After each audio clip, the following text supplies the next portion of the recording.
بسم الله الرحمن الرحيم الحمد لله رب العالمين والصلاة والسلام على أشرف الأنبياء والمرسلين وعلى آله وصحبه أجمعين سبحانك لا علم لنا إلا ما علمتنا إنك أنت العليم الحكيم اللهم افتح علينا حكمتك وانشر علينا من خزائن رحمتك يا أرحم الراحمين ربنا زدنا علما وفهما يا كاشف المشكلات اكشف الهجب ونوجه هذه المعاني حتى نطلع على خفيات هذه المسائل واحفظنا من الخطأ والضلال فأنت موفق كل أمر وأنت علم الغيوب برحمتك يا أرحم الراحمين وهب لنا يا وهاب علما وحكمة وللرزق يا رزاق كلنا مساهلا وبالخير يا فتاح فافتح لنا وبالهدى وبالعلم كلنا يا عليم وفاضل اللهم علمنا ما جهلنا وذكرنا ما نسينا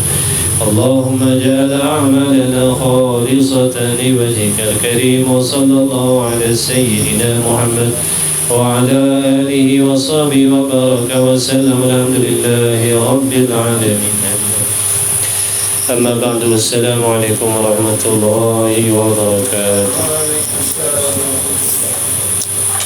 Segala puji bagi Allah Subhanahu wa taala, dengan rahmatnya kita diberi taufik oleh Allah dapat bertemu lagi malam ini untuk menyambung kembali kuliah selepas Isyak. Diharapkan pada hadirin hadirat, muslimin muslimat, para muhibbin rahimakumullah senantiasa di dalam kesihatan, keafiatan yang baik zahir dan batin, rohani dan jasmani, mudah-mudahan dalam ridha dan rahmat Allah Subhanahu wa taala. Jadi sama-sama insya-Allah kita menghadirkan niat yang ikhlas, niat yang baik. Mudah-mudahan Allah taala memberikan kepada kita keberkahan di dalam mengikuti majlis ilmu insya-Allah. Amin ya rabbal alamin. Sambungan kitab Minhajul Abidin muka surat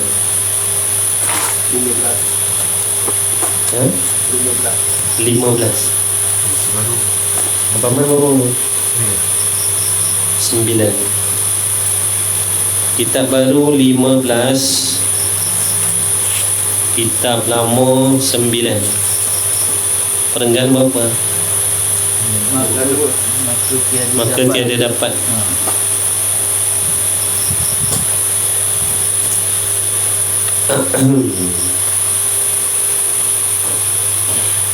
Astaghfirullahaladzim alladzi la ilaha illa huwal hayyul qayyum.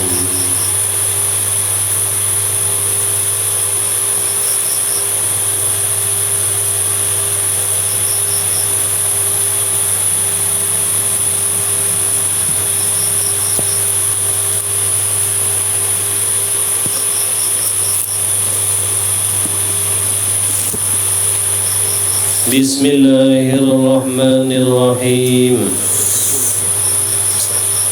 Qala al-muallif rahimahullah ta'ala wa nafa'ana wa iyyakum bi'ulumihi wa bi'ulumi masyayikhina fid daraini amin ya rabbal alamin.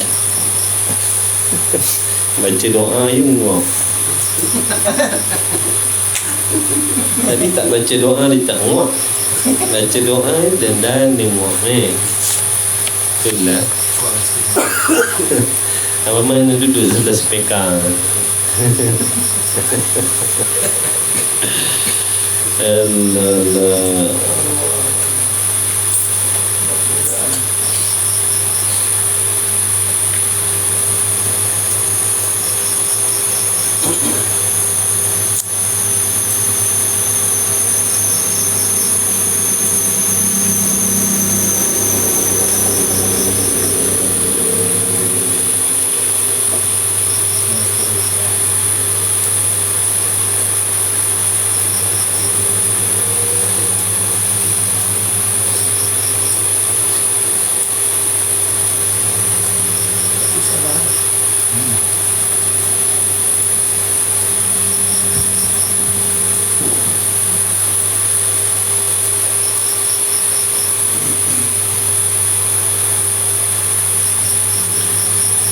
Kita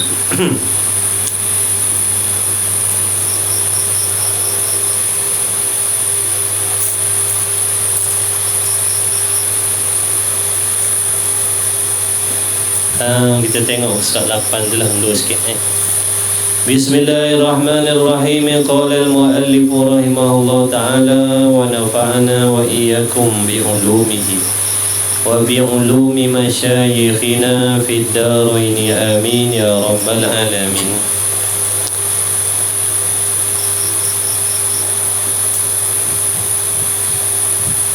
Maka jatuh di dalam hatinya, hati hamba yang mendapat khatir samawiyat tu, maka jatuhlah di dalam hatinya, hati hamba yang mendapat petunjuk daripada Allah Subhanahu wa ta'ala, pekerjaan itu, yakni perkara yang sebut dalam perenggan sebelum. Dia mengingati bahawasanya banyak nikmat pertolongan daripada Allah, daripadanya pelbagai pertolongan daripada Allah untuknya. Betapa banyak nikmat yang diberi oleh Allah yang tidak disyukuri dan sebagainya.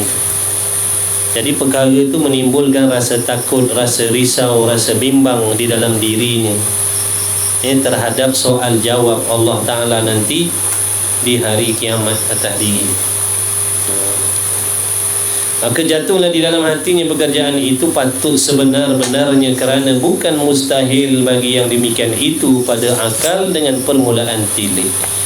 Maka takut ia hamba atas dirinya tatkala itu dan terkejut, dengan sebab Allah Ta'ala melintaskan di dalam hati hamba itu tadi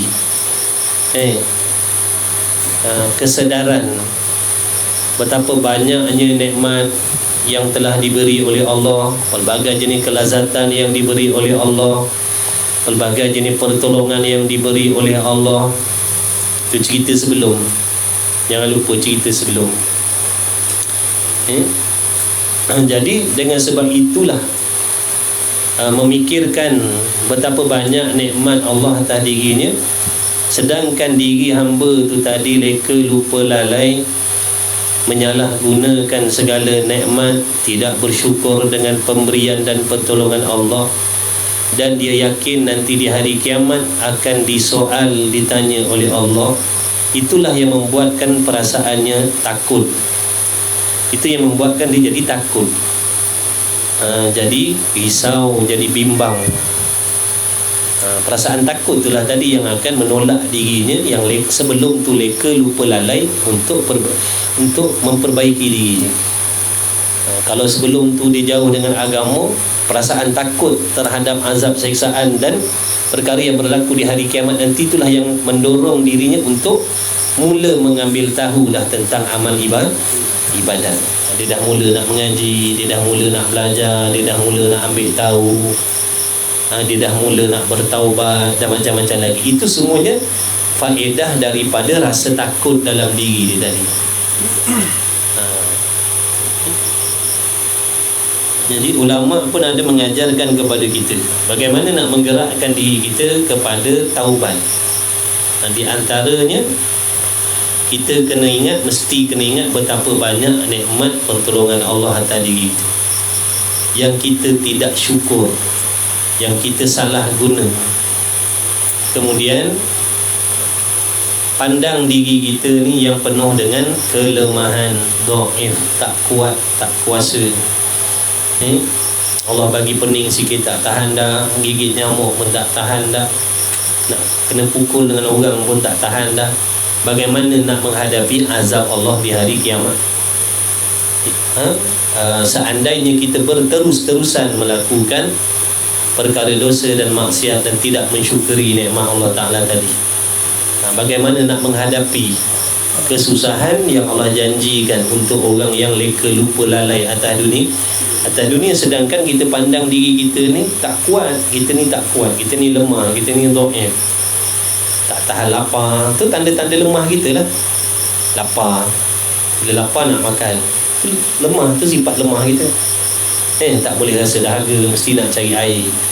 Tak boleh panas, mesti nak berteduh. Tak boleh sakit sikit, nak cari ubat. Itulah dalil bahawa kita ni lemah.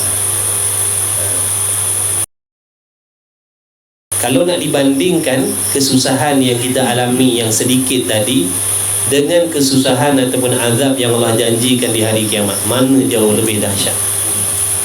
Dan tentulah yang di hari kiamat jauh lebih dahsyat.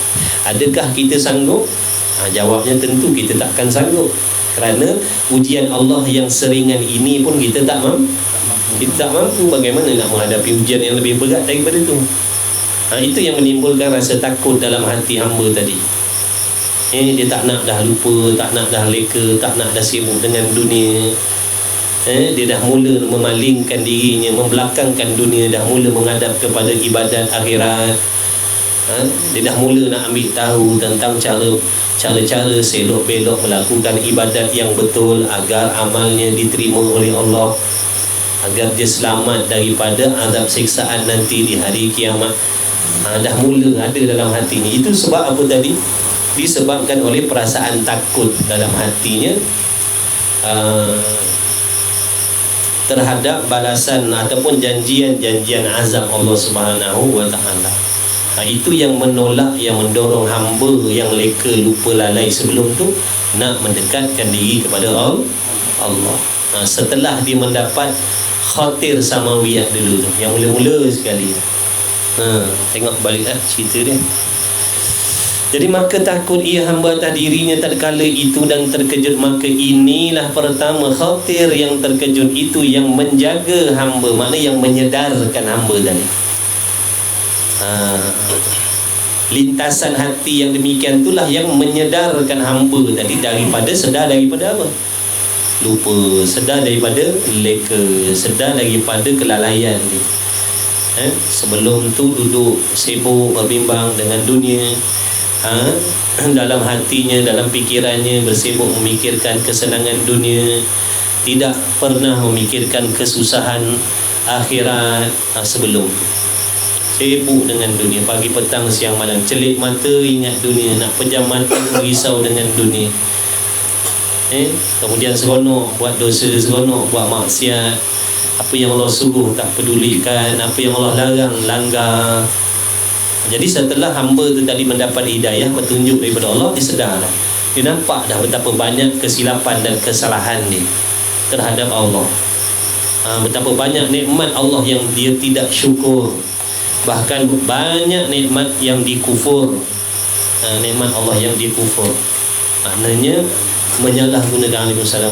Salah guna. Allah bagi akal untuk mengenal Allah, untuk memahami hukum hakam Allah, untuk memahami cara-cara beribadat. Tiba-tiba digunakan akal sepenuh-penuhnya untuk urusan dunia. Allah bagi sihat untuk ibadat, digunakan sihat untuk melakukan dosa dan maksiat. Allah bagi kaki suruh melangkah ke tempat yang baik, digunakan kaki melangkah ke tempat maksiat. Dan sebagainya.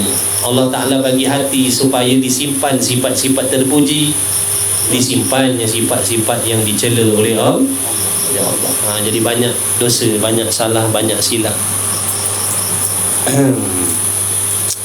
Dan mendatangkan hujah akan dia dan memutuskan daripada uzurnya, dan mengejutkan dia, makna menyedarkan dia kepada tilik dan mengambil dalil. Mulalah dia berfikir, mulalah dia merenung, mulalah dia berfikir tentang akhirat, mulalah dia berfikir tentang ibadat, mulalah dia berfikir tentang dosa pahala, dan menggerak-gerakkan akan hamba pada ketika itu dan membalik-balikkan dia.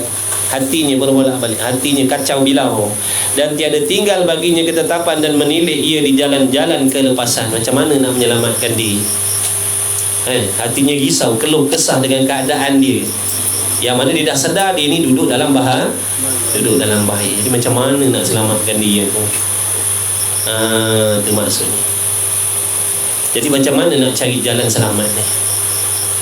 Macam mana nak menyelamatkan diri ni?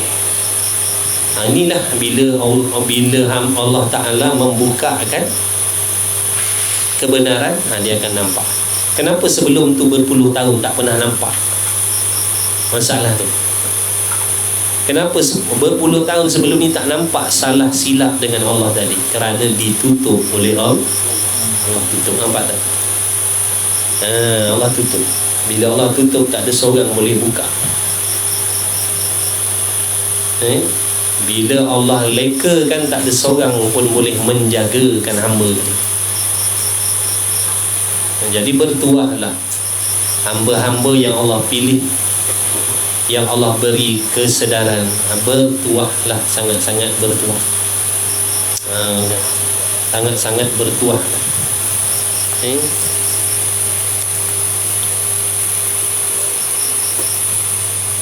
Jadi dia memikir macam mana nak mendapatkan kelepasan daripada azab siksaan Allah. Macam mana cara aku ni nak menyelamatkan diri supaya nanti aku selamat, terlepas daripada azab yang Allah janji.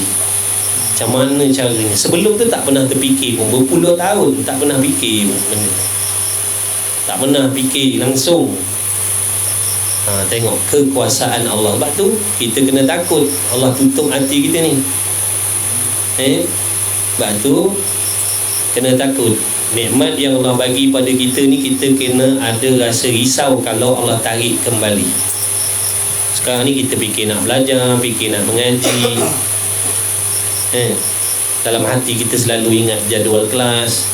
Itu semua pemberian Allah. Boleh tak Allah nak ambil balik? Boleh sangat-sangat. Jadi kita kena ada risau. Risau Allah tarik balik, risau Allah ambil balik.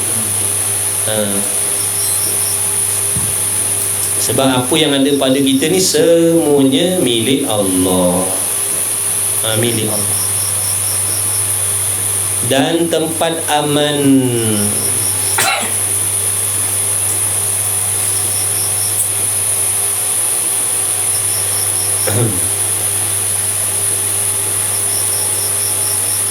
Daripada barang yang jatuh di dalam hati atau yang didengar dengan telinganya.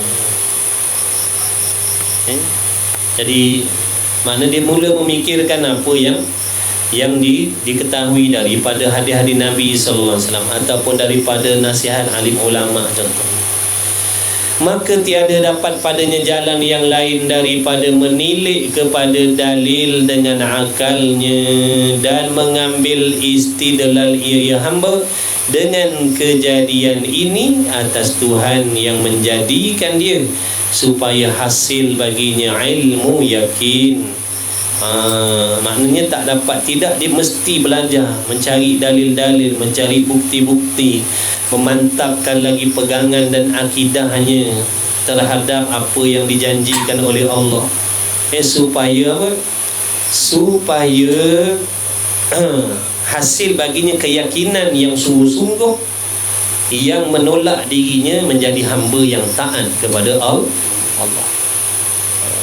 Kena ada ilmu, kena ada kefahaman yang sebenar-benar, agar dia bersungguh-sungguh mentaati perintah Allah. Dengan barang yang gaib, maknanya perlu ilmu, perlu dalil, agar dia yakin dengan perkara yang gaib yang dikhabarkan oleh Nabi sallallahu alaihi wasallam. Itu semua daripada belajarlah. Nanti dia akan tahu cerita tentang perkara-perkara gaib yang dikhabarkan oleh Nabi sallallahu alaihi wasallam. Dan mengetahui bahawasanya ini di antara perkara gaib. Ini di antara perkara gaib yang tak dapat, tidak, dia kena belajar, dia kena mengaji supaya ada bukti pada diri dia, supaya dia boleh berpegang sungguh-sungguh dengan perkara gaib ni.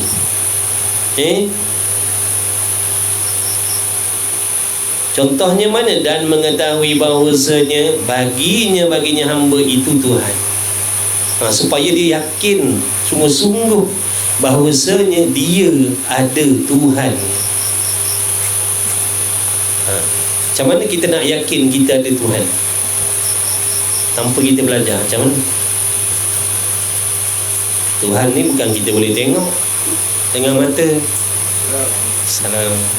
Bukan kita boleh jumpa. Dah macam mana kita nak yakin adanya Tuhan tadi? Macam mana kita nak yakin adanya Tuhan kalau tanpa bukti? Kerana nak menghukumkan ada Allah itu tidak semudah kita menghukumkan adanya cawan ni. Kita nak menghukumkan dengan akal kita adanya Allah, adanya Tuhan, tidak semudah kita menghukum ataupun kita mengatakan adanya cawan ni. Sekarang ni saya kata ada cawan atas meja sebab ada depan mata. Saya boleh sentuh, saya boleh pegang. Jadi mudah untuk saya menghukum atau mengatakan ada cawan. Adakah semudah itu untuk kita mengatakan ada Allah? Jawabnya tidak. Mesti ada dalil, bukti yang menunjukkan adanya Tuhan. Mana nak tahu bukti? Daripada siapa kita nak ambil bukti-bukti yang menunjukkan adanya Tuhan ni mana? Kalau kita kata fikir, siapa nak bimbing fikiran kita ni supaya dapat menjadikan dalil adanya Tuhan? Kalau tak ada guru yang membimbing. Betul? Jadi nak menghukumkan adanya Allah, adanya Tuhan tu perlukan ilmu. Itulah dia ilmu tauhid itulah. Sebab tu tauhid tu wajib ngaji. Sebab tu wajib ngaji tauhid tu. Sebab ilmu tauhid tu ilmu yang menjadi asbab yang nak mengajak, nak mendidik, nak menerangkan kepada kita dalil-dalil, bukti-bukti kewujudan Allah. Kalau kita tak belajar, kita nak ambil mana? Kata ada Allah mana? Kalau kata ada cawan, ni ada cawan, senang. Tapi kalau nak kata ada Allah mana? Nak tanya mana pun tak kena dah. Sebab dia bukan jenis di mana-mana. Betul? Betul ni? Dia tak sama macam makhluk. Makhluk boleh kita nak tanya duduk mana, di mana. Allah nak tanya di mana, tak kena. Soalan tak kena. Soalan tak sesuai.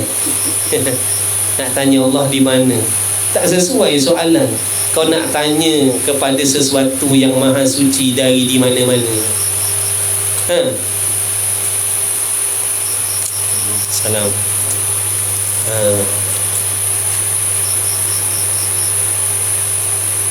Jadi perlulah hamba tadi tu belajar supaya dia dapat mengambil dalil.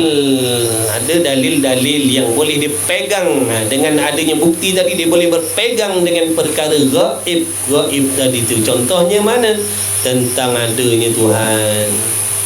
Supaya dia tahu. Bahkan supaya dia yakin sungguh-sungguh, jazam yang putus bahawasanya dia ada Tuhan. Perlu ada dalil. Kalau tak ada dalil ni nanti bergoyang.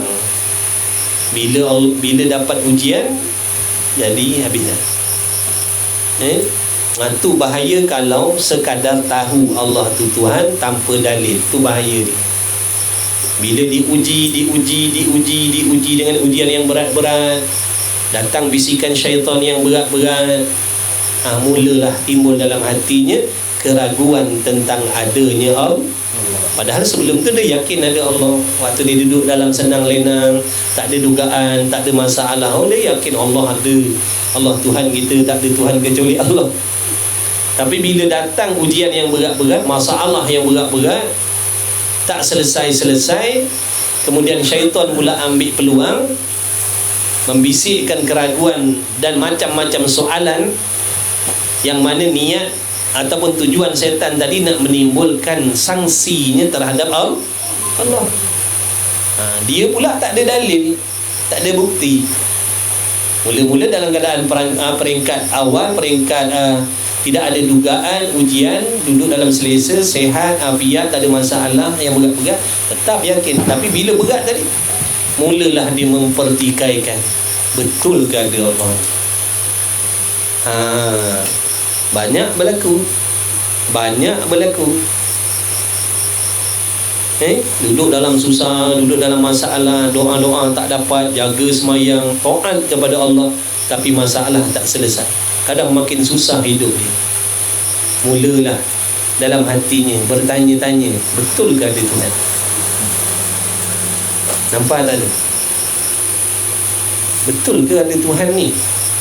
Aku semayang tak tinggal, aurat aku dah jaga. Aku solat cukup 5 waktu berjamaah. Kadang-kadang bangun malam berqiyamul lail. Kata kalau doa Tuhan kabulkan, kenapa aku dah berpuluh tahun tak kabul-kabul pun, masalah tak selesai-selesai pun, tak ada pun pertolongan? Betul ke ada Tuhan? Rosaklah akidah ni pada waktu itu. Kenapa jadi macam tu? Tidak ada dalil. Dia percayakan Allah tu percaya buta-buta tanpa dalil. Macam kita tuduh orang tak ada bukti. Kat sini memanglah kita mati-mati kata dia yang bersalah. Duduk dalam mahkamah tu, pihak dia ada dalil, pihak dia ada bukti. Kita yang menuduh tak ada bukti. Bila dia punya apa orang panggil, lawyer dia duk serang kita dengan macam-macam soalan, nampak tak? Kita dah mula ubah jawapan dah. Yang mula-mula kita kata apa? Mati-mati dia yang salah, dia yang salah, memang dia yang salah. Tapi bila dah dihujani dengan serangan, soalan, memang saya rasa dia yang salah. Dah turun dah, saya rasa pula dah. Kan dah lain tu. Memang saya rasa dia yang salah, dah rasa pula dah. Makna dah turun tadi tu. Daripada yakin dah turun jadi zon dah. Nampak tak? Sebab apa? Tak ada dalil. Tu bahaya. Kalau tak ada yang soal, tak ada yang datang menghasut, tak ada masalah. Betul? Tapi bila ada yang datang tadi yang menyoal tu pula yang menimbulkan, yang membisikkan tu pula memang niat dan tujuan dia nak mengkafirkan kita. Betul? Yang nama syaitan tadi, memang dia nak mengkafirkan kita. Dia banyak ilmu. Macam mana nak memerangkap orang yang jahil, kita tak tahu. Itulah. Jadi tak mustahil akan rosaklah akidah terhadap Allah. Habis. Nak jadi kafir ni bukan tolak terus, bukan nanti tak percaya langsung, ragu je kafir lah. Sebab tu iman ni yakin, bukan ragu. Yakin sepenuh hati. Macam mana cara nak yakin? Kena tahu bukti. Bila tahu bukti, kita akan yakin sungguh-sungguh adanya Tuhan, adanya Allah. Sebab tu dalam pelajaran tauhid, kita ngaji tauhid, dia akan ajar kita, didik kita mana dalil-dalil yang bangsa akal menunjukkan mesti adanya Tuhan. Tak cukup dengan dalil akal, bawa bukti-bukti daripada Quran dan hadis pula. Lagi banyak bukti, lagi teguhlah akidah kita, lagi mantaplah pegangan kita. Sebab tu itu faedah mengaji tauhid tu. Kalau nak suruh kita sendiri cari dalil, cari bukti, memanglah taknya jumpa. Kalau suruh cari duit, tahu. Suruh cari duit, tahulah gitu.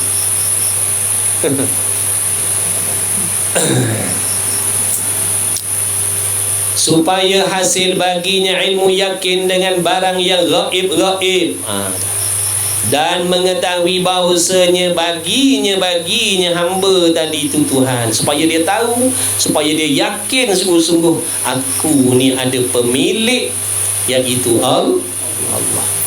Padahal Allah tu tak boleh tengok dengan mata. Yang menjadikan, supaya dia yakin, hamba tadi yakin sungguh-sungguh, yang kita ni ada yang menjadikan kita, ada yang menciptakan kita. Kita ni bukan dibuat oleh ibu bapa kita. Bukan kita yang menjadikan diri kita sendiri, tetapi ada yang menjadikan, ada yang menciptakan. Mana nak tahu tu? Belajar. Mengaji, belajar. Tapi dah kita tak nak mengaji, tak nak belajar, tak tahu lah. Sampai bila-bila tak tahu.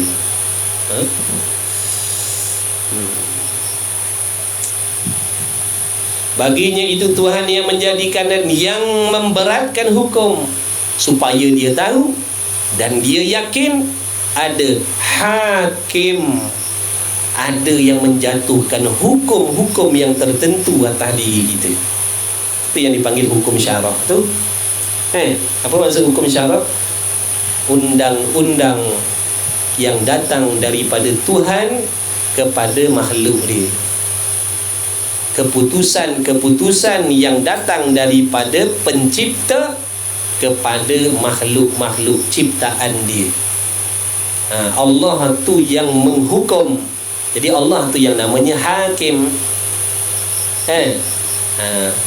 Wajib solat, haram judi, itu jenis-jenis larangan dia, jenis-jenis hukum dia.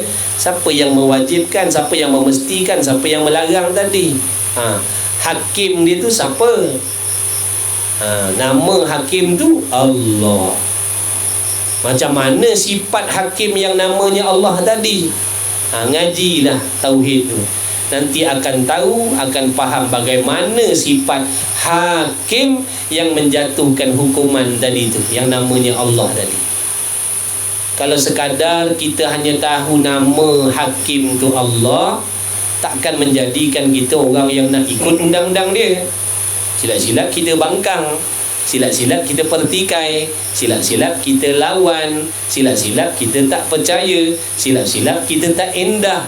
Kalau sekadar tahu dengan nama hakim tu Allah.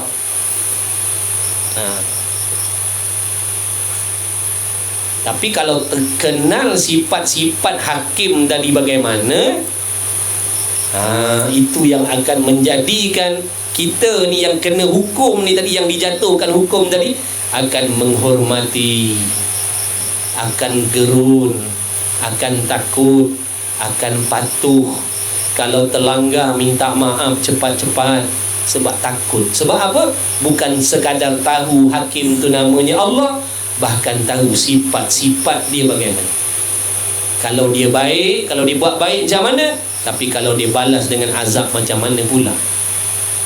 Ilmu hakim tadi macam mana pula ilmu dia, penglihatan dia bagaimana pula, pendengaran dia bagaimana pula, kekuasaan dia bagaimana pula. Tu tadi nak kenal sifat-sifat hakim tadi. Ya, ini Allah lah hakim yang menjatuhkan hukum hakam atas diri kita. Kita ni mahkum, yang dihukum, yang dihukumkan wajib sembahyang, yang dihukumkan haram berjudi, yang dihukumkan. Kita ni mahkum alaih, yang diberatkan hukum atas diri kita. Jadi perlu belajar tadi supaya kita ni manusia ni tahu dan yakin bahawasanya kita ni ada pemilik. Kita kena tahu dan kita kena yakin bahawasanya kita ni ada pemilik. Kita ni ada pencipta. Kita ni ada yang memberi rezeki, ada yang menggerak-gerakkan kita. Kita kena tahu dan kena yakin benda tu. Walaupun dia raja sekali pun, dia kena tahu yang dia tu dimiliki oleh Allah, dan dia diperintah oleh Allah tadi untuk melaksanakan sesuatu dan meninggalkan sesuatu. Jadi perlukan belajar. Bila dia belajar, itu tadi makna mencari dalil, makna dia kena menilik, guna akal fikiran dia, menggunakan akalnya, belajar, menuntut ilmu supaya dia yakin dengan benda-benda gaib tadi. Di antaranya benda gaib yang tak boleh dilihat dengan mata adalah tentang Allah tadi. Ini cerita hamba yang dah diberi kesedaran oleh Allah. Kenapa dia boleh berubah tiba-tiba? Inilah di antara sebab-sebabnya.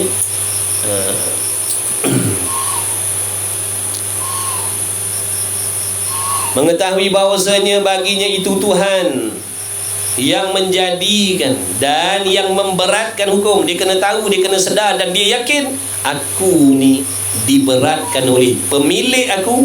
Aku ni diperintahkan oleh pencipta aku supaya aku kena buat begini, dan aku tak boleh buat begitu. Ada peraturan yang Tuhan aku, pencipta aku, suruh, zahirnya dan batinnya.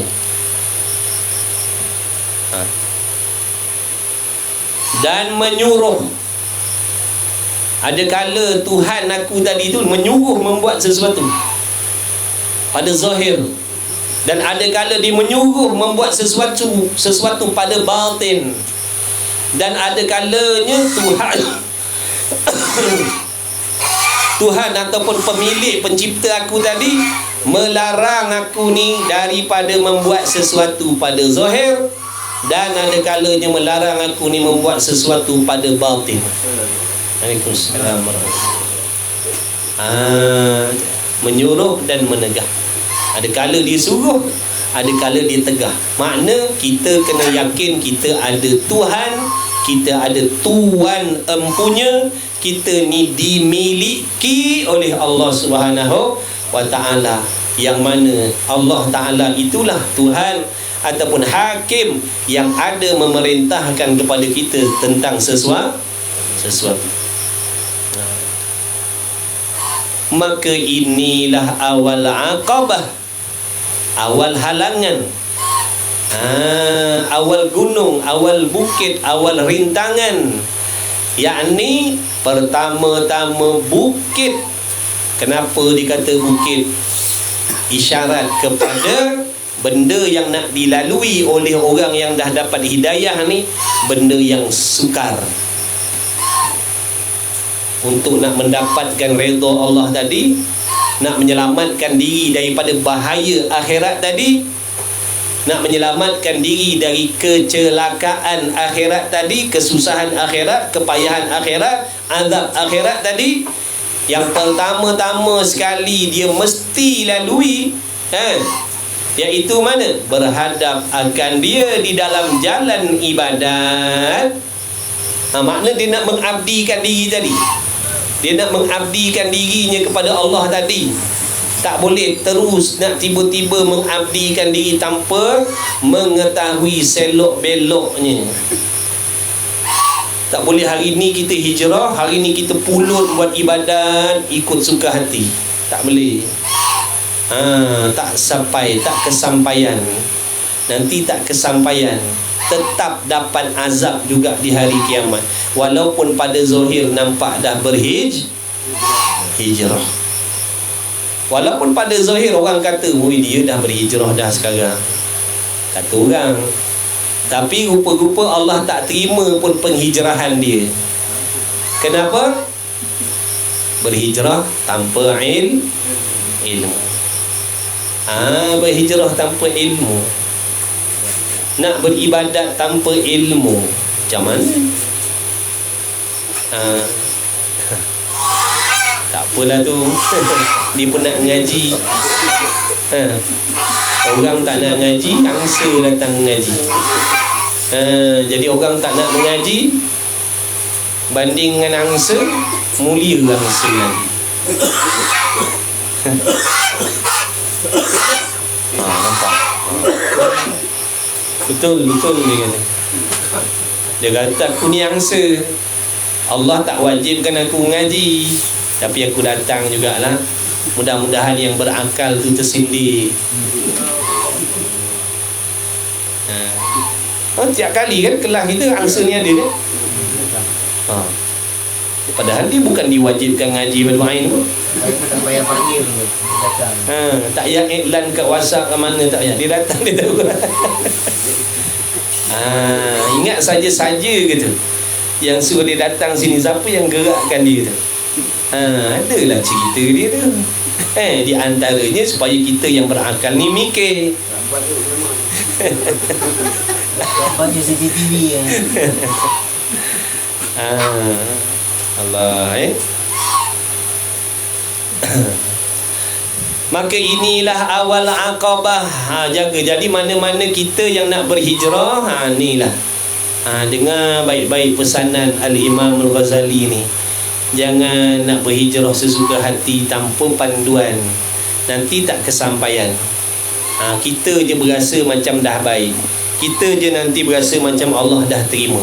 Rupa-rupanya 2 kali 5 macam sebelum kita hijrah.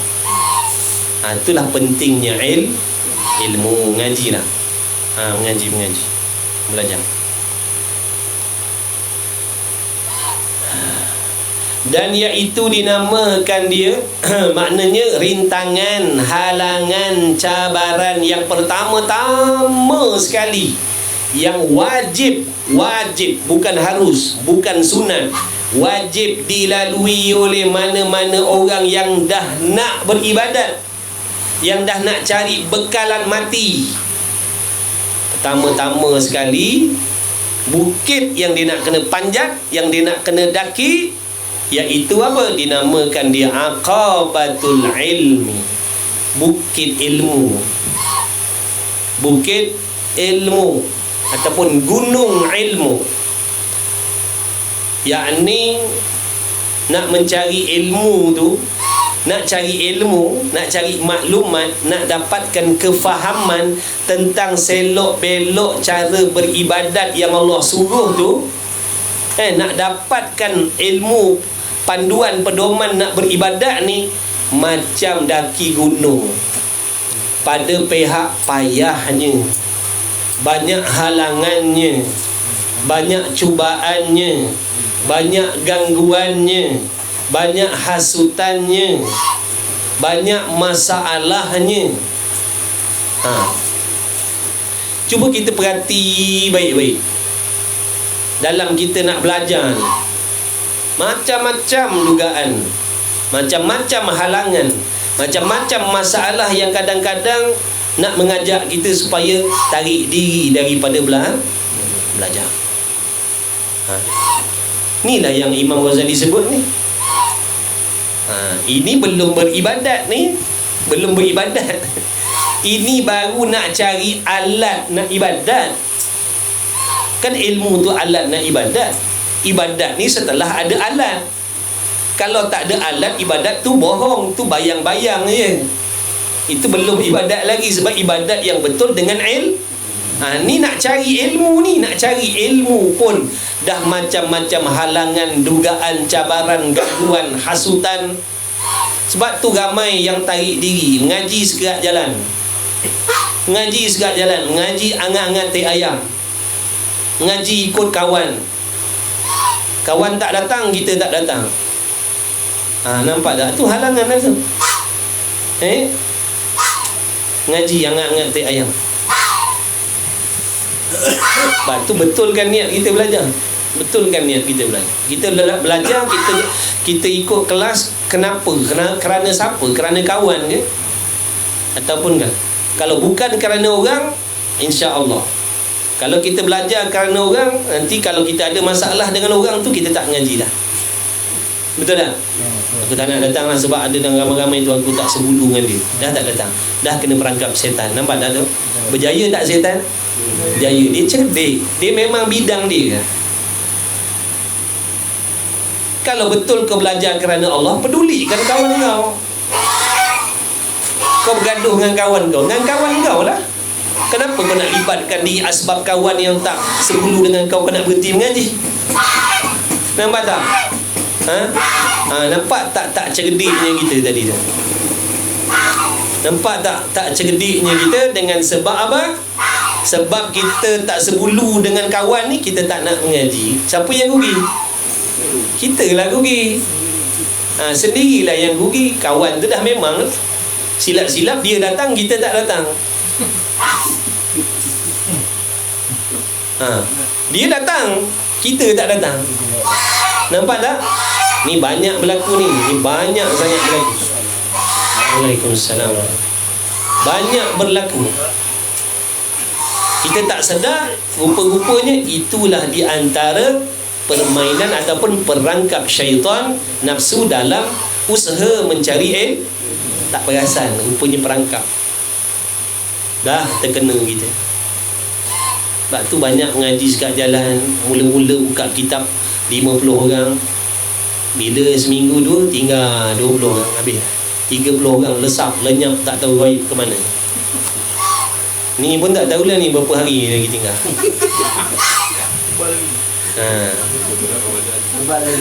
Ni pun tak tahulah ni. Harap-harap istiqamah lah sampai mati.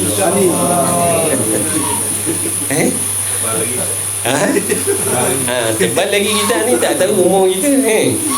Tapi tak apa, azam nak ngaji. Ngaji sekejap ada, sekejap tak ada. Rasa lapang datang, rasa tak lapang tak payah datang. Tu semua dia punya rintangan lah tu. Betul, memang semua orang akan alami benda tu. Imam Ghazali sebut dah, itulah dia rintangan. Maknanya ibadat ni bukan mudah. Nampak tak tuan-tuan, sahabat-sahabat yang dikasihi Allah? Ini usaha nak cari alat punya payah dah. Tak ramai yang selamat, tak ramai yang dapat. Bila dah beribadat besok, ada halangan-halangan lain pula, gangguan lain pula, cabaran lain pula. Nampak tak tadi? Nak menghasilkan pahala ibadat tu sangat payah. Boleh tak nak dapat satu pahala kalau cara beribadatnya salah? Cuba bagi tahu. Boleh tak kita nak dapat satu pahala kalau cara beribadatnya tak ikut ilmu? Tak dapat, tuan-tuan. Ni kena daki dulu yang nama gunung ilmu ni, barulah boleh nak hasilkan satu pahala. Jadi ini hikmah Allah menjadikan kepayahan dalam nak beribadat supaya hamba-Nya mengerti betapa tinggi dan besarnya nilai pahala yang Allah bagi, supaya dia sayang, takut hilang. Sebab berharga sangat satu pahala ni, bukan senang nak dapat, bukan asalkan buat dapat dah. Nak kena buat caranya betul. Ada pantang larang yang kena dijauhkan, ada benda yang tak boleh dibuat, baru hasil satu pahala. Maknanya orang yang faham, dia kata, ui, jangan buat main-main, pahala ni payah nak dapat. Tabiat manusia, bila sesuatu benda tu payah nak dapat, menunjukkan benda tu berharga, bernilai. Tak semua orang ada benda tu. Tak semua orang ada benda tu, sebab benda payah nak dapat. Biasa benda payah nak dapat ni orang letak tepi-tepi jalan ke dia letak di tempat yang khusus? Dia akan letak di tempat yang khusus. Sebab takut apa? Takut hilang, takut kena rompak, takut orang lain ambil. Betul tak? Tapi kita tak tahu nilai pahala. Kita ni tak tahu nilai pahala. Sebab tu berpenat-penat buat ibadat, pahalanya mudah-mudah kita binasakan sendiri. Kita buat payah-payah, tapi kita mudah-mudah bagi orang lah. Apa tu? Mengumpat. Nampak tak? Betul tak? Nabi kata dengan mengumpat tadi, pahala kita tadi yang payah-payah tonggang terbalik nak dapatkan tadi, dengan mudah dipindahkan kepada orang lah. Jadi cerdik ke bodoh kita? Jawab jujur. Kurang pandai. Tapi tak berapa sedap. Bodoh sebenarnya kita. Bodoh lah. Kita bermati-mati, buang masa nak kena belajar, buang duit nak kena mengaji, buang masa, buang penat, buang rehat, nak belajar, nak dapatkan ilmu untuk nak beribadat. Nak beribadat pula kan halangan lain pula, nafsunya, dunianya, manusianya.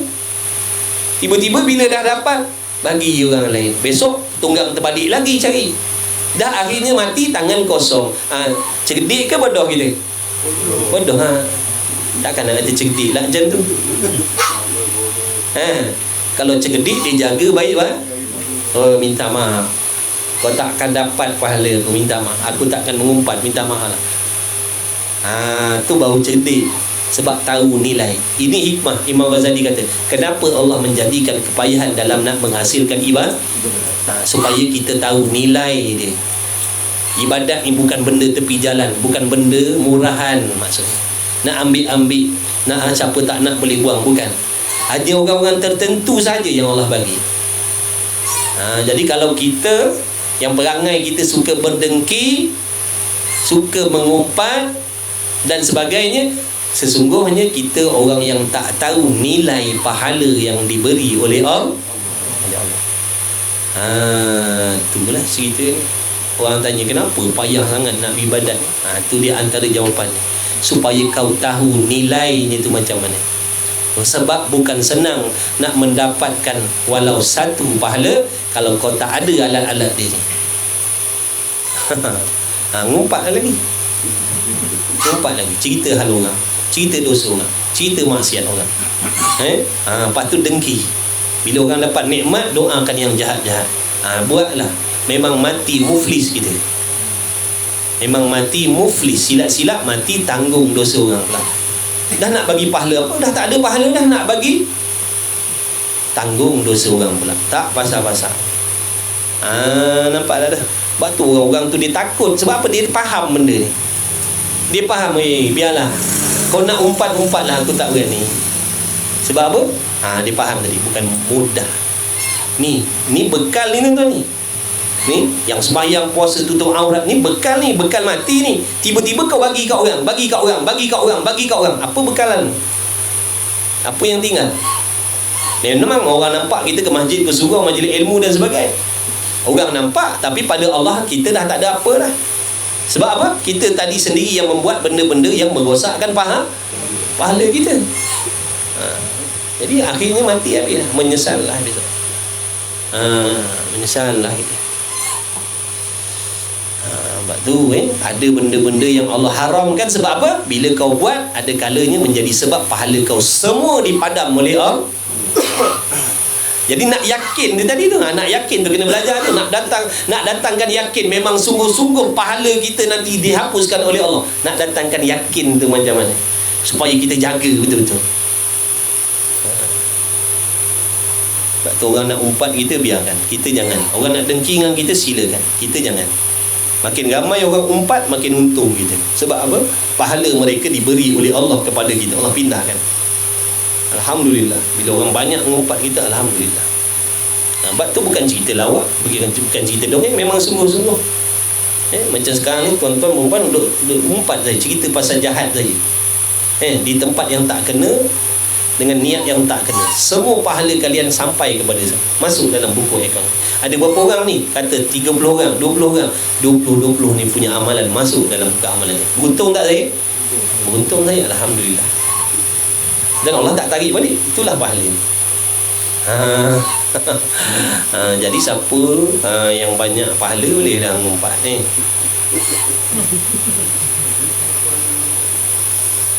Kita ni banyak bala, bukan banyak pahala. Iaitu jalan ibadat. Iaitu yang pertama-tama sekali apa? Aqabahil. Jadi hati-hati. Ada pahaman-pahaman yang mengatakan ilmu ni tak perlu belajar. Beribadat terus. Ilmu ni tak payah belajar banyak-banyak. Ilmu ni sikit-sikit cukup. Yang penting ibadat sungguh-sungguh. Ada pahaman yang macam ni. Jaga baik-baik. Memang pahaman macam tu nafsu setujulah. Sebab menuntut ilmu ni payah. Tiba-tiba dia kata tak payah bersungguh, ngaji sikit-sikit dia ala-ala kadar pun tak apa. Yang penting solat jemaah kena jaga, beribadat, buat baik. Ilmu agama ni sikit-sikit sudah. Tu bahaya pahaman tu. Sebab tu ramai orang selesa. Macam mana nak daki gunung? Kita tanyalah kawan-kawan kita tu, ada yang hobinya panjat gunung, dia tanya dia pergi saja-saja ke lenggang kangkung ke macam mana? Sebab tu yang kata berjaya nak mendaki gunung tadi tu bukan sampai puncak, sampai turun, sampai lepas sebelah sana baru kata berjaya. Kalau setakat sampai puncak tak berjaya lagi.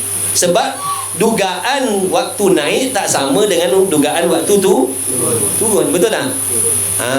Halangan, cabaran, dugaan waktu nak naik tak sama dengan waktu nak turun. Sebab tu orang yang betul-betul berjaya bukan sampai atas, sampai atas dan selamat balik. Tu baru kata berjaya. Berapa ramai orang binasa, berapa ramai orang gagal dalam menuntut ilmu. Berapa ramai orang yang binasa waktu mendaki gunung ilmu ni. Contohnya mana? Belajar ilmu salah. Belajar, bukan tak belajar, belajar ilmu salah. Belajar ilmu daripada fahaman yang salah. Nampak tak tu? Ni dalam pendakian tadi tu. Sesat dah.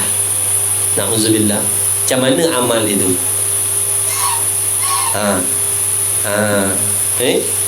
Jadi bukan benda mudah-mudah, bukan benda senang. Ibadat ni bukan benda main-main. Ikut seronok kau lah, kau nak mengaji apa kau mengaji lah. Aku tak suka yang tu, aku nak mengaji yang ni, ikut selera. Dia ada undang-undang ni. Ni yang disuruh kita belajar, supaya kita tahu kalau ilmu apa yang kena belajar ni. Ilmu yang kena belajar ni supaya amalnya betul dan Allah terima. Nanti hari kiamat dapat untung. Ilmu apa? Pendidikan seni ke? Ilmu pendidikan seni ke ataupun macam mana?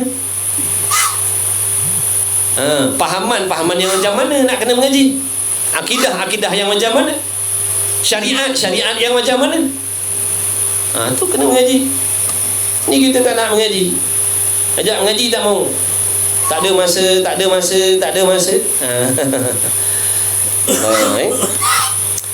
Pertama-tama sekali mana tu? Iaitu dinamakan akabah ilmu dan ma'rifah, pengenalan. Sebab apa ni nak kena belajar pula nak ibadat? Kan kalau Allah Ta'ala kata tidak aku ciptakan jin dan manusia melainkan ibadat. Dah kenapa nak kena mengaji pula? Allah suruh ibadat, Allah tak suruh mengaji. Dalam ayat tu Allah sebut tidak aku ciptakan jin dan manusia melainkan supaya mereka beribadat. Ni sibuk-sibuk ajak orang mengaji ni kenapa pula? Kan ibadat je lah, kenapa nak mengaji? Nabi kata apa? Nabi kata al-ilmu imamul amal. Ilmu itu panduan amal, ikutan amal. Nampak tak tu? Nabi kata ilmu tu imam bagi amal. Macam mana kau nak beramal kalau tanpa ilmu? Memanglah beribadat tu penting, tapi beribadat tu tadi perlukan ilmu. Kalau tak ada ilmu, kita nak ibadat dengan cara yang bagaimana? Nak ibadat macam cara orang kafir beribadat. Orang kafir pun dia mendakwa dirinya beribadat juga. Tu yang dekat mana-mana tu, tokong ke mana ke, ibadat, dia orang ibadat. Dah, kita nak ibadat macam dia orang ke? Dia orang ibadat kepada siapa dipersembahkan. Kita ibadat nak sembah pada siapa?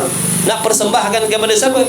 Mereka beribadat apa niat dan tujuan dia? Kita beribadat apa niat dan tujuan dia? Mesti ada beza di antara orang beriman yang beribadat dengan orang kafir beribadat. Mesti ada beza. Jadi mengajilah wahai muslimin muslimat rahimakumullah. Mengajilah, belajar ilmu yang benar, belajar ilmu yang betul supaya tidak salah jalan pendakian tadi tu. Supaya adalah pertama pekerjaannya itu di atas penglihatan. Maksudnya supaya kau beribadat tadi dalam keadaan kau faham. Supaya kau beribadat tadi dalam keadaan kau reti, kau faham pantang larang, selok belok syarat rukun dia. Tu tujuan kenapa kau nak disuruh belajar mengaji tadi.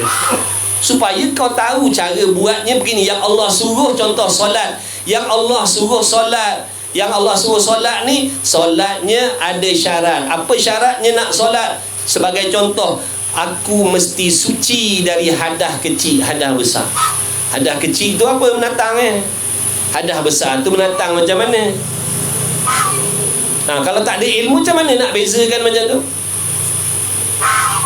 Semua tu perlukan ilmu.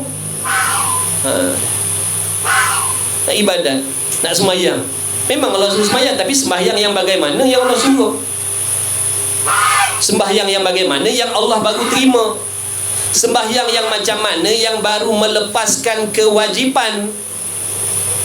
Sebab kalau kita solat dalam keadaan tak cukup syarat rukun, takkan melepaskan tuntutan wajib solat tu atas diri kita, walaupun zahirnya kita buat. Contohnya isyak tadi kita solat, tapi tak cukup rukun ataupun tak cukup syarat. Kita solat isyak tadi dalam keadaan tak cukup syarat ataupun tak cukup syarat semayang ataupun tak cukup rukun semayang. Kita solat, adakah terlepas kewajipan isyak atas diri kita? Jawabnya tak terlepas lagi. Sampai sekarang ni masih lagi kita dituntut menunaikan solat fardu isyak, walaupun tadi kita dah buat. Kenapa? Yang kita buat tadi tidak menggugurkan fardu isyak untuk hari ni, kerana kita buat dengan cara yang Salah. Bagi orang yang solat isyak yang tadi betul syarat rukunnya, maka untuk diri dia hari ini dah tak wajib dah semayang sebab yang dibuat tadi dah menggugurkan fardu isyak. Besok isyak lain pula. Yang hari ini tak perlu ulang dah sebab cara buatnya betul dah tadi. Tapi bagi kita ni yang buat main hentam tadi, masih lagi terpikul kewajipan isyak walaupun tadi dah buat. Nampak tak tu? Jadi macam mana nak menunaikan solat isyak yang menggugurkan fardu tadi? Kena ada ilmu, mengaji. Menuntutlah ilmu, tuntutlah ilmu.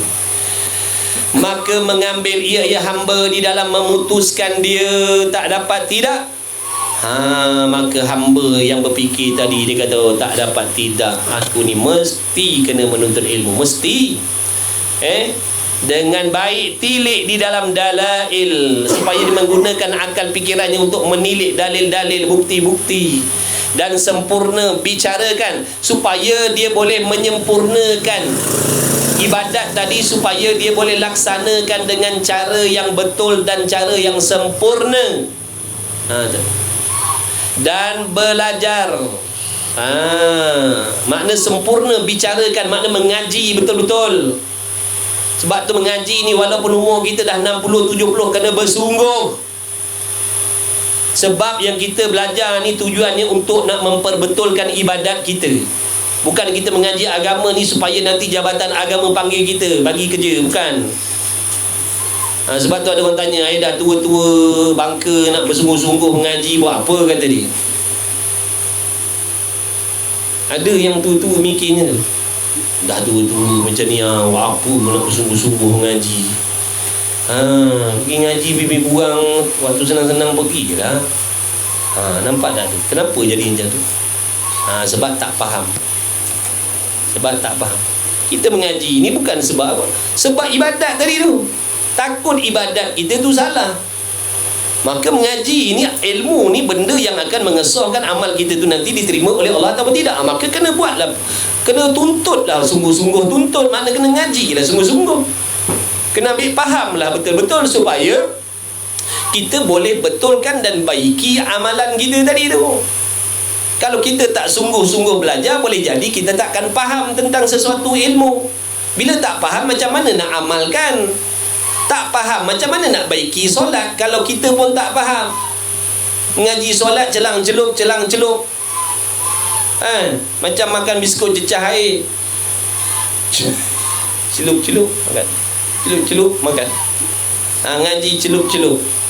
Kejap ada, kejap tak ada. Musuh pertama ada, musuh kedua tak ada. Itu masuk dalam adab menuntut ilmu tu. Itu masuk dalam adab menuntut ilmu tu. Ulama kata adab menuntut ilmu ni banyak. Di antaranya mesti istiqamah hadir majlis ilmu. Mesti istiqamah. Adab dengan guru tu di antara masuk dalam adab dengan guru. Mesti istiqamah ngaji.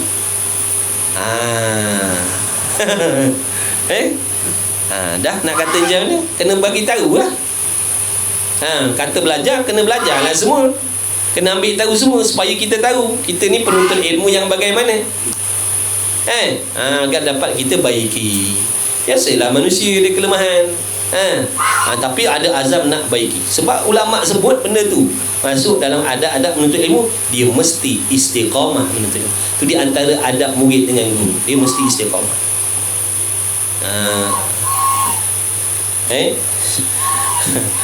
Banyak lagi kan, kalau cakap banyak pula kena kita ni. Cakap satu-satu dah ada. Kang dah minggu depan dah tak datang. Janganlah. Tadi nak daki gunung, kalau jiwa cepat koyak boleh tak nak sampai puncak? Nak daki gunung tu, kalau jiwa jenis koyak, cepat koyak, boleh sampai? Tak sampai, batas balik. Maknanya menuntut ilmu, jiwa kena kental. Apa je nasihat guru atas kita, kena telan, kena terima. Kalau jenis koyak tu yang tak datang lah. Sungguh banyak macam tu. Apa Syekh kata ke aku. Ada ke sebut nama kau? Yang kau terasa kenapa? Banyak macam tu. Makna kalau nak daki gunung, sebab tu Imam Ghazali umpamakan menuntut ilmu ni macam daki gunung tadi. Pada pihak payah nak kena ada persiapan yang betul, bukan pekakah saja. Ni jiwa ni kena kental. Macam-macam hantu setan, hantu gaya, jin iblis apa, jin tanah duk tunggu kat atas tu. Tu rimau tak ngaum lagi. Katanya. Tak jadi lah. Kan kadang-kadang kita nak ngaji, ada orang takut-takutkan kita. Kau nak ngaji, selama ni kau kerja dah baik dah, dengan overtime, part time dah. Kalau kau mengaji nanti kan dah hilang masa kau nak cari duit. Kita juga kalau aku mengaji kan dah 2 jam buang, balik nak siap-siap, mana 2-3 jam dah kena buang. Kalau aku kerja 3 jam dah berapa banyak aku dapat. Dah perlahan cari diri, perlahan lesap, jiwa kena kental, Datuk Guru tu bukan apa, dia sayang kita. Dia nak kita ni apa, guru yang sebenar lah, yang sebenar-benar guru. Dia nak murid-murid dia selamat sampai kepada Allah. Dia nak murid-muridnya amalannya betul dan diterima oleh Allah. Itu guru. Guru. Itulah niat guru. Niat dia supaya orang yang belajar sampai kepada Allah, ibadatnya diterima oleh Allah, jadi hamba yang baik di sisi Allah. Itu guru yang betul lah niat dia. Bukan dia nak mengambil kesempatan ambil harta dalam tangan anak murid dia. Na'udzubillah. Itu bukan guru. Mana Allah tahu dia orang yang jahat, dia orang yang tak amanah dalam menyampaikan ilmu. Na'udzubillah. Dia ngajar sebab dia harap makin ramai anak murid, makin mudah dia dapat harta benda. Na'udzubillah. Na'udzubillah. Itu dugaan tu. Itu semua hasutan tu semua. Nampak tak tu? Racun-racun, jarum-jarum yang ada dalam ibadah. Macam-macam jenis tuan-tuan. Macam-macam. Bukan senang, bukan mudah nak masuk syurga tu. Sebab hadis yang sebelum Nabi kata apa? Jaga-jaga, hati-hati. Syurga tu dipagari oleh benda yang menyusahkan, menyakitkan, benda bahaya banyak. Nak sampai syurga tu bukan dengan lenggang kangkung, berjoget menyanyi sampai dah. Perjalanan yang sangat berbahaya.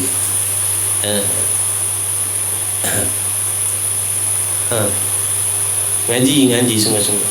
Kena tahan telinga. Sebenarnya yang sakit tu setan dalam ni. Nafsu dalam ni yang sakit. Nanti lama-lama dia kena gotan, dia jadi baik lah.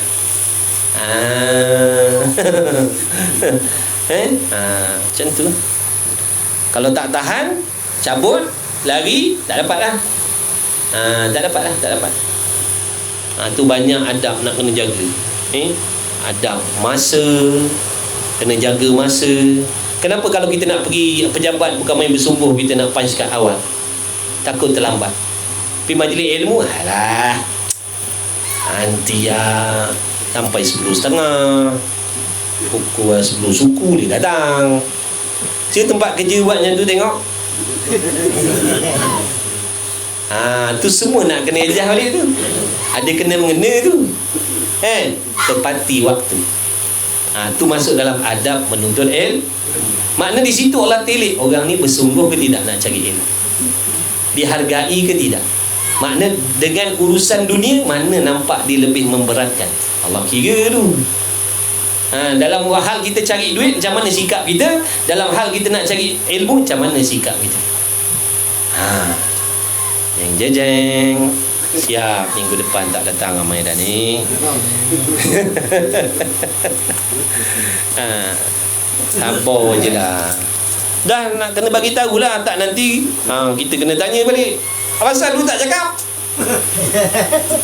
Dulu sengih je kita datang lama buat, tak kisah je, okey je. Mana kita tahu kita salah.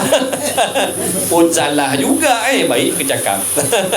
Nanti insyaAllah ada masa kita ngaji tu, kitab pelita penutup tu nantilah insyaAllah. Tapi boleh dapat lah kot. Nanti kita baca sikit-sikit kitab pelita penutup, boleh cari lah. Kalau ada Kita wakil lah abang kalau boleh kan. Boleh. Dekat kedai soleh ada kot. Makna kita baca selang sedih. Saya berasa saya nak baca, saya baca lah nanti. Mana standby je. Supaya kita tahu adab dan akhlak dalam menuntut ilmu. Orang yang paling beradab, berakhlak dalam menuntut ilmu, dialah yang akan mendapat berkah ilmu tadi, walaupun dia tak pandai. Sebab adab dia tinggi. Adab dia tinggi. Adab dia tinggi. Dia jaga waktu, dia bersungguh, tapi dia tak pandai, dia tak faham pun, dia dapat berkat ilmu daripada kita yang contohnya belajar pandai faham ni tapi tak jaga. Kita tak dapat. Jadi insya-Allah, insya-Allah.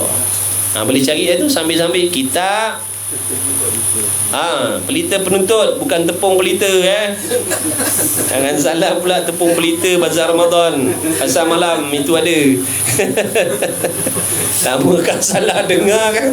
Pergi kedai Saleh. Tuan saya nak beli kitab ni. Rasalah adalah dalam 20 biji. Kitab apa? Kitab tepung pelita.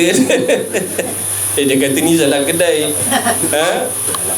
Kena karang bertanggang katanya. Kat depan ni ada jual makan-makan. Tu ada tepung pelita. Ni kedai kitab tuan. Oh ya ke? Jangan salah. Kitab pelita penuntut. Mudah-mudahan dapat kita ambil iktibar dalam tu. Dalam usaha kita menjadi penuntut ilmu. Penuntut ilmu ni tinggi tau. Allah angkat darjatnya tinggi tau. Jangan main-main. Bukan apa nak kena bagi tahu supaya rasa bertuah maksudnya. Rasa bertuah jadi penuntut ilmu. Sebab macam kelebihan yang Allah bagi pada penuntut ilmu. Walaupun mengaji cara macam ni, bukan syarat duduk pondok. Bukan syarat duduk pondok. Walaupun tidur dalam kelas, tetap dapat kelebihan.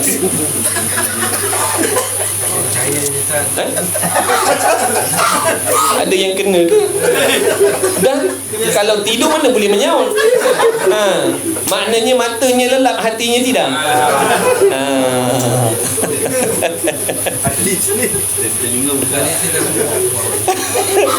Masya Allah.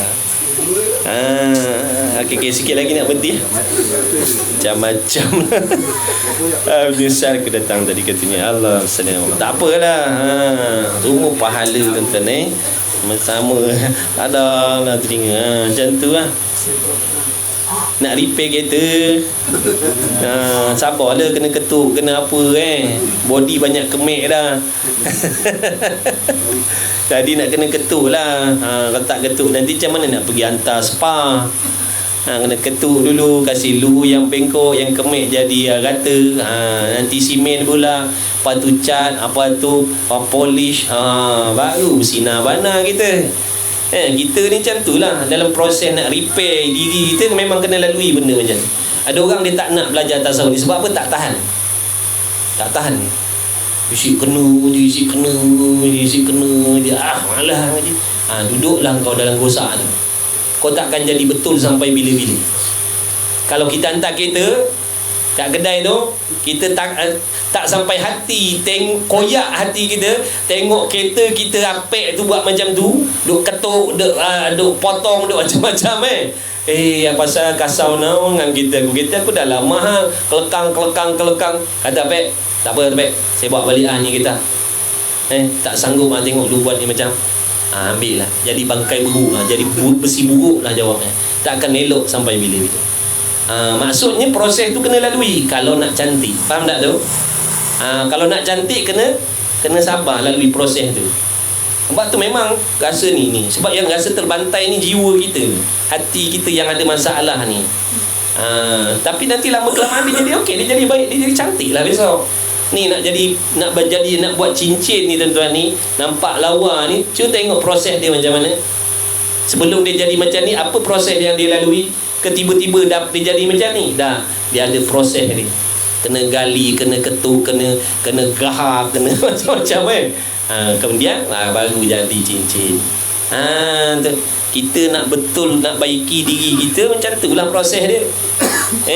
Kalau tiba-tiba daripada maksiat nak bertukar jadi orang bersih, orang cantik sisi Allah, mustahil pada adat. Pada adat mustahil. Dia kena lalu proses tadi tu. Belajar baiki macam tu lah. Nanti lama kelamaan dia tak sedar, rupa-rupanya dah semakin dekat dia dengan Allah.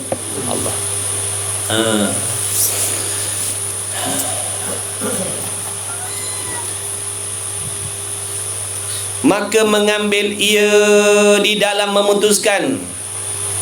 Dia tak dapat tiada dengan baik tilik dalam dalail dan sempurna bicara dan belajar. Dia belajar sungguh-sungguh. Bicara ni makna ambil tahu lah. Membicarakan makna mengambil tahu betul-betul, mengambil tahu sungguh-sungguh. Khususnya ilmu fardu ain tadi tu. Sungguh-sungguh, sebab ilmu fardu ain ni ilmu yang sangat penting dalam nak meluluskan amalan kita. Dia sungguh-sungguh, dia istiqamah, dia ada waktu dia mengaji, dia ada kitab. Dia mengaji betul-betul fardu ain. Fiqh hanya untuk tauhid, tasawuf hanya untuk hati dia, fiqh hanya untuk apa? Untuk mengetahui syarat rukun. Dia belajar sungguh-sungguh. Dia tak leka dengan ilmu-ilmu lain. Pada dia ilmu lain nanti dulu. Ilmu lain tu nanti dulu. Yang ni yang penting aku kena hadap, sebab aku nak baiki ibadat aku. Ilmu fardu ain. Ada orang dia salah, dia pergi belajar fardu kifayah sungguh-sungguh, fardu ain dia tak ngaji. Fardu kifayah dia pulun betul-betul, pagi petang tafsir, tiap minggu tafsir hadis. Fardu ain tak usik sikit pun. Takkan betul lah ibadat kau sampai bila-bila.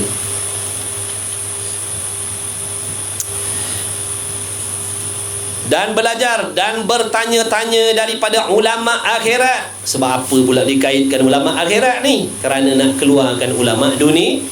Sebab ulama dunia ni dia akan sampaikan hukum ikut keperluan dia. Kalau ada kepentingan dunia yang menguntungkan, dia akan bagi tahu, ataupun dia tak akan bagi tahu. Itu ulama dunia. Dia jual agama dengan kepentingan diri dia. Sebab tu disebut sini ulama akhirat. Ulama akhirat ni dia tak peduli. Dia tak peduli, dia tak ada kepentingan dalam menyampaikan ilmu tadi. Dia ikhlas kerana Allah, dia amanah. Yang halal-halal, yang haram-haram, yang betul-betul, yang salah-salah. Dia tak peduli. Orang suka, orang tak suka, orang nak datang kalau dia belajar, orang nak tinggalkan dia, dia tak peduli. Sebab dia, tugas dia menyampaikan yang hak dan yang batil. Siapa boleh terima, siapa tak terima, silakan pergi. Nampak tak? Kalau nak menyampaikan agama, nak kena jaga hati, beratlah. Tengok alamak dia ada amalan ni. Jadi saya pun cakap sebab apa? Kalau cakap berasa hati dia. Ada minggu depan dia tak ada, hujung tak ada, boleh cakap ada pula, dia pula ada. Nak kena jaga lagi yang tu. Dah sampai bila? Sebab tu kalau betul cakap betul, yang salah cakap salah. Siapa terima, siapa tak sudah. Nabi SAW tu terbaik, penghulu segala nabi, segala rasul, penghulu segala ulama, pun perkataan dia, ajaran dia tak semua orang terima. Betul tak? Padahal dia maksum, dia rasul kekasih Allah. Kita manusia biasa, ada buat dosa maksiat, cakap tak serupa bikin. Jadi lampu suluh cakap dengan orang, diri sendiri pun duduk dalam gelap. Jadi tak mustahil lah kalau orang tak nak terima cakap kita pun. Gitu. Nak semua orang ikut kita mustahil lah. Nabi pun tak semua orang ikut. Wah, besar pangkat kita, tinggi darjat kita. Penghulu segala rasul pun tak semua orang terima perkataan dia, ajaran dia. Kita ni pula yang duduk dengan dosa maksiat ni pula, orang nak kena ikut semua kita. Kita punya ilmu, kita punya kehendak, dah mustahil. Sebenarnya memang patut padan layak pun.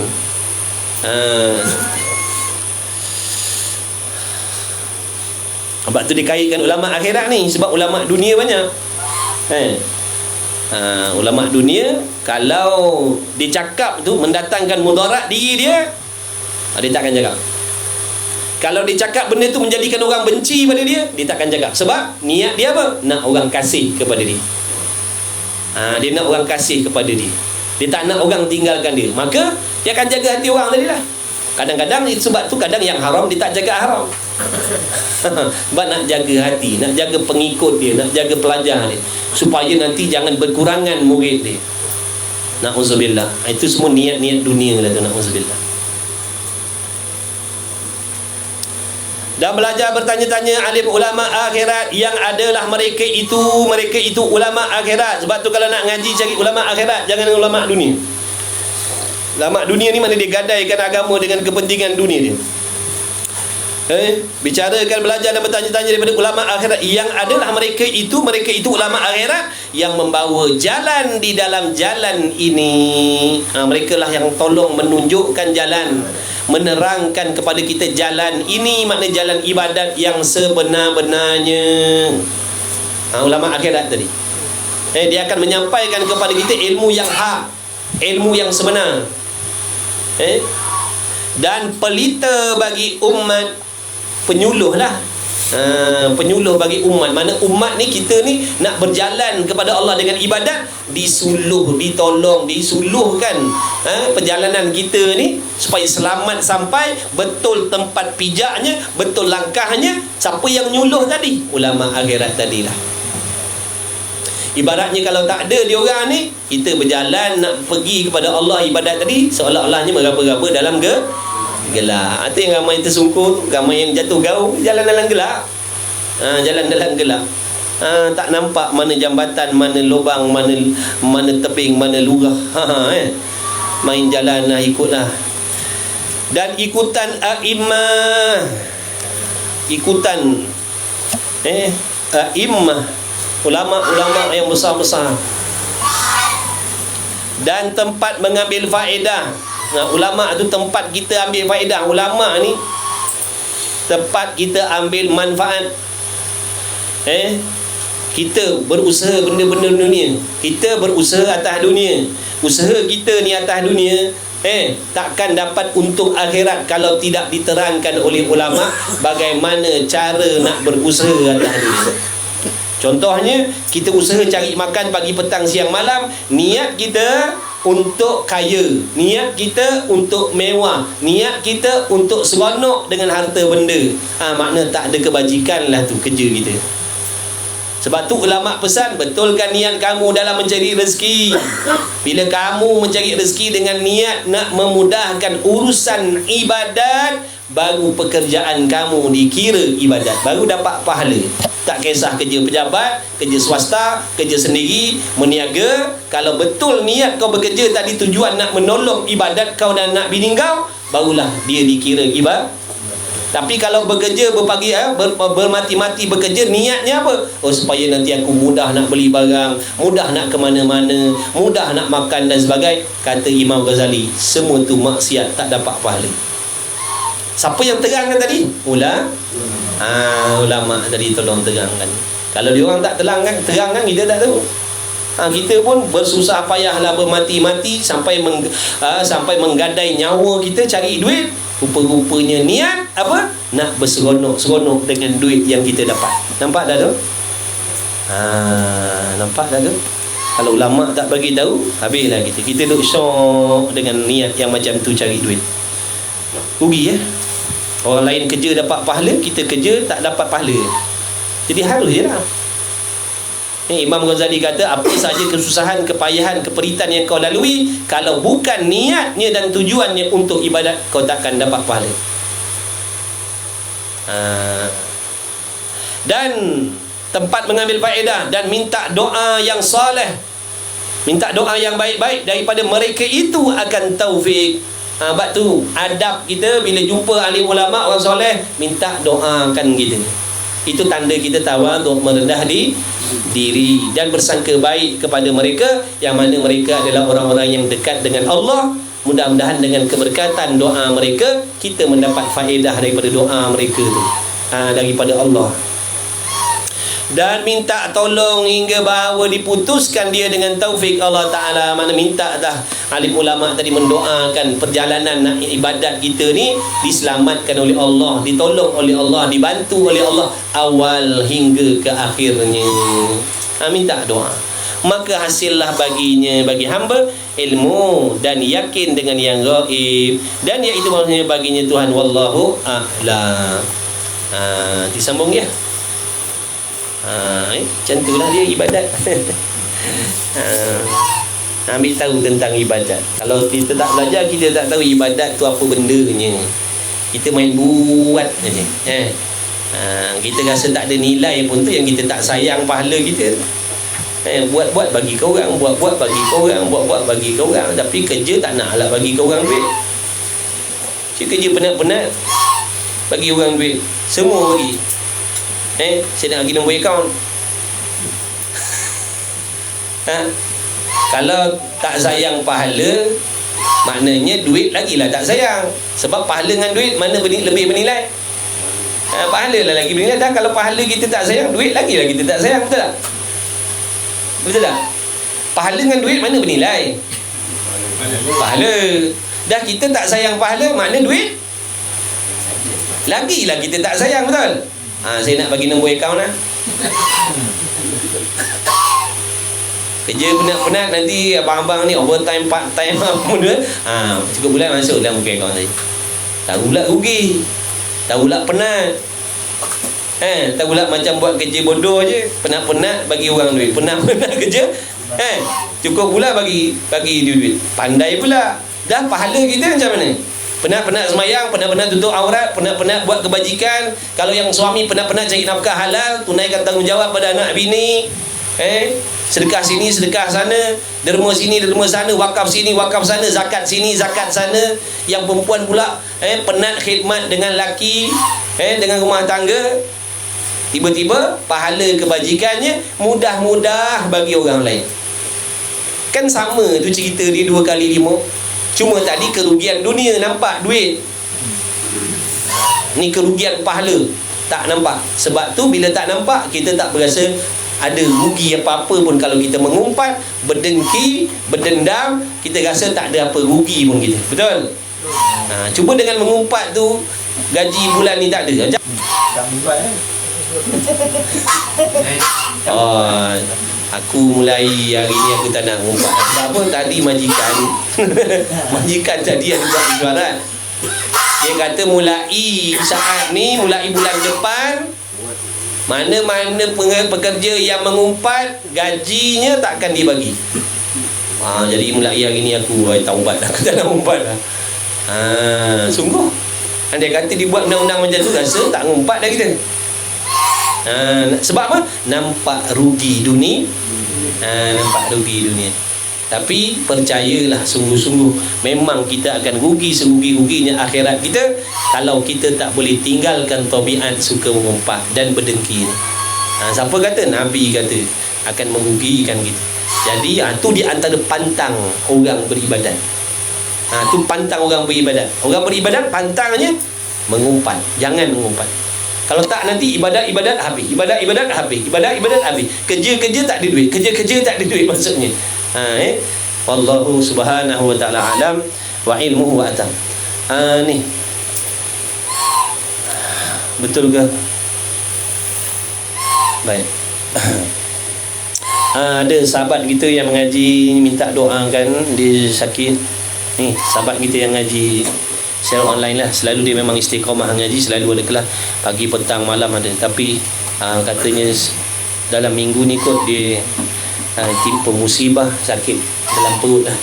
Dan dia ni pula, beliau ni jaga ibu bapa dia yang uzur. Sekarang ni dia pula jatuh sakit, ujian daripada Allah Subhanahu Wa Taala.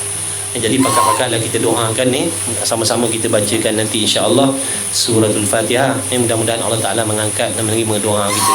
Jadi harap-harap Allah Taala memberikan kesihatan kepada beliau, kesembuhan kepada beliau, dipermudahkan urusan rawatan beliau. Begitulah, mudah-mudahan diberi kesihatan, keafiatan untuk kedua ibu bapa beliau lah. Dan begitu juga tak lupa, andai kata ada di kalangan kita yang sedang diuji oleh Allah dengan sakit, musibah dan sebagainya, masalah, mudah-mudahan Allah Ta'ala membukakan jalan-jalan penyelesaiannya dengan kasih sayang Allah, dengan berkat Nabi kita Muhammad sallallahu alaihi wasallam, dengan berkah menjadi penuntut ilmu. Mudah-mudahan Allah Ta'ala mempermudahkan segala urusan dunia dan urusan akhirat kita. Mudah-mudahan Allah Ta'ala mengampuni segala dosa-dosa, kesilapan dan kesalahan kita yang zahir yang batin, dosa-dosa ibu bapa kita, anak bini kita, ahli keluarga kita, kawan-kawan kita, semualah. Mudah-mudahan Allah Ta'ala membimbing kita, memanggil kita, menjemput kita, menjadikan kita penuntut ilmu yang bersungguh-sungguh, yang ikhlas, yang istiqamah insya-Allah, yang kental hatinya, yang kental jiwanya, menghadapi pelbagai halangan cabaran dalam pendakian mencari ilmu ni insya-Allah. Semua ni itu dengan taufik Allah Subhanahu wa ta'ala. Jadi cukuplah sekadar itu. Terima kasih banyak-banyak. Bismillahirrahmanirrahim. Dan tak lupa saudara kita di Palestin, mudah-mudahan Allah Ta'ala memberikan kemenangan, memberikan kejayaan, memberikan kelepasan, dan memberi kejayaan kepada para mujahidin dan umat Islam yang mempertahankan hak mereka. Dan mudah-mudahan Allah Ta'ala menghancur leburkan orang-orang kafir harbi yang menzalimi umat Islam di seluruh dunia.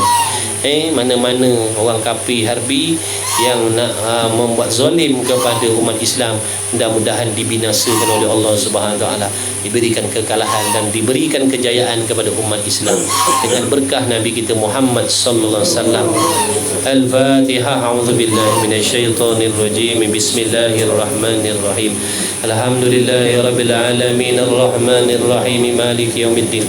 Iyyaka na'budu wa iyyaka nasta'in ihdinas siratal mustaqim siratal ladzina an'amta 'alaihim ghairil maghdubi 'alaihim waladdallin. Amin. Bismillahirrahmanirrahim. Alhamdulillah wassalatu wassalamu ala Rasulillah. Allahumma rabbana fa'na bima 'allamtana rabbana 'allimna alladhi yanfa'una rabbana faqih ahlana wa qarabati lana fi dinina ma alikutun unsa wa dzakar wa sallallahu ala sayyidina Muhammad wa ala alihi wa sahbihi wasallam. Alhamdulillah. Betulkah haram solat sunat jika belum qada sembahyang? Kalau tak qada langsung buat sembahyang sunat dia semua, haram hukum. Sebab qada sembahyang tu bila wajib tinggal jadi jadi sambil-sambil qada solat boleh. Kalau nak hilangkan bosan nak buat sembahyang sunat boleh. Duha buat duha, lepas tu qada balik. Kau ambil wuduk, buat solat sunat wuduk pula, lepas tu qada balik. Boleh. Yang tak bolehnya ulun sembahyang sunat, qada bergunung-gunung tak usik satu pun. Itu haram hukum. Boleh. Wallahu a'lam. Dah lah. Makan apa lagi?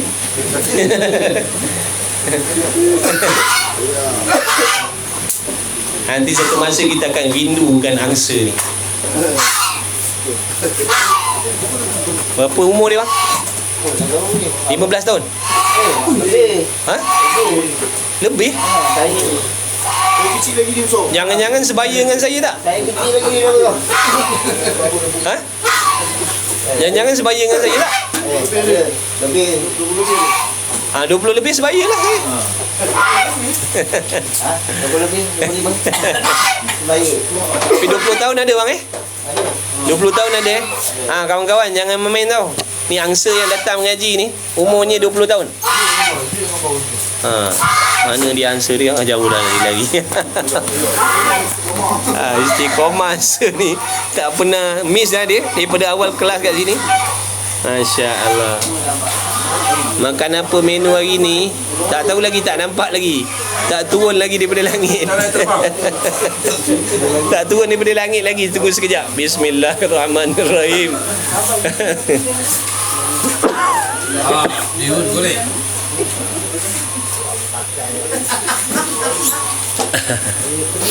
InsyaAllah sahabat-sahabat. Jumpa lagi insya-Allah. Okey, assalamualaikum warahmatullahi wabarakatuh. Kalau pergi kubur bagi salam ke?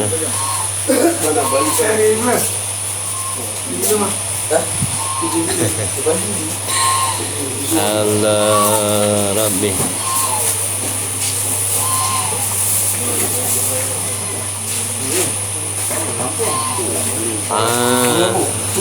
Duduk kita menghadap mayat lah. Duduk menghadap mayat. Mayat menghadap kiblat. Kita duduk menghadap mayat.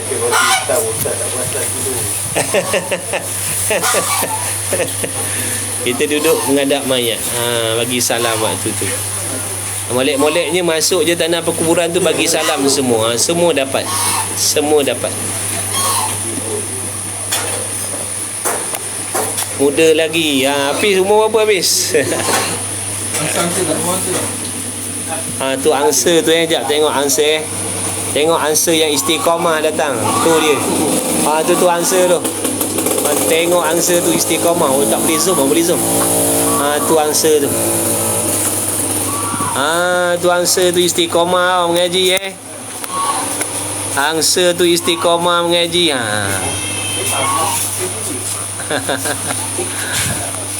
Tengok dah habis kelas pandai dia pergi, nampak? Zoom makan. Ni zoom makan pula. Tu zoom makan pula. Macam-macam suruh zoom makan pula.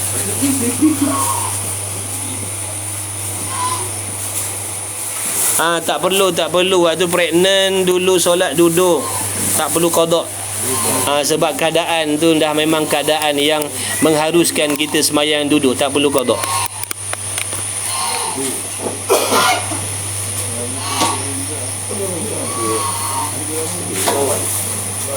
Masak dia weh, janganlah masak dia. Makan bihun malam ni. Bihun kita insya-Allah. Air Bali panas. Bihun. Insya-Allah. Sama-sama insya-Allah. Okey sahabat, selamat malam, selamat rehat. Buat masak lemak salah. Boleh. Selamat berehat. Selamat berehat semuanya. Terima kasih semua yang share. Alhamdulillah 180 orang insya-Allah. Alhamdulillah, terima kasih. 57.7k like. Terima kasih. Mudah-mudahan jadi asbab kuliah kita tadi tersebar luas. Ramai lagi orang lain yang tak tahu dapat tahu. Mudah-mudahan ramai lagi yang join kita belajar sama-sama muzakarah. Jadi semuanya tu mudah-mudahan pahalanya disampaikan oleh Allah untuk kalian semuanya insya-Allah. Terima kasih semua. Jadi saya nak minta izin dulu. Aili udah meleleh tengok ni bihun ni bukan main. Bang kicap. Sos kicap. Insya-Allah. Okey, jumpa lagi. Assalamualaikum warahmatullahi wabarakatuh.